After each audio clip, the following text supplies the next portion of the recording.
우리나라 광복 80주년과 분단 80주년, 일본 패전 80주년을 맞아 6년 만에 개최한 한일 NCC 양국협의회가 공동 성명서를 채택하고 폐회했습니다.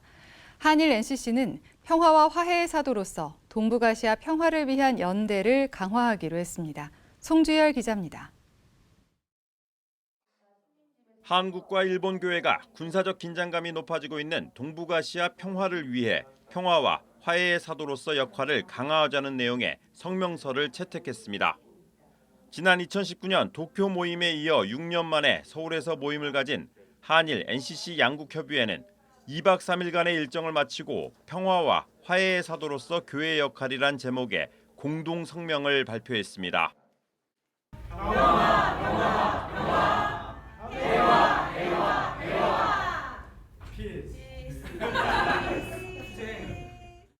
한일교회는 한반도를 비롯한 동북아시아에서 군사력에 의한 평화가 아닌 상호 신뢰와 협상만이 진정한 평화 구축의 길이라는데 이견이 없었습니다. 悪化しないように関係がこのことのためにやっぱり一緒に協力していくことそのことを今回確認し合ったということがすごく大事だし日本の教会というものが日本もそれから韓国も教会が非常に大きな両極をもたらしている部分があるのでそうした中で私たちがしっかりと福音に立つ歴史の中で福音に立つということはどういうことかということを今回確認して協議会をしたと思っています。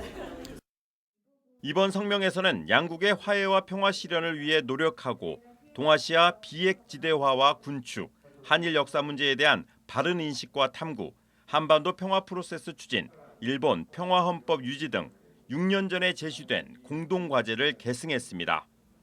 더 나아가 양국이 공통으로 겪고 있는 초고령화와 저출생, 사회적 약자에 대한 차별과 혐오 문제 등에 대해서도 그리스도의 본을 따라 모든 존재를 환대하고 사회 변혁을 위해 책임 있는 교회의 역할을 다짐했습니다.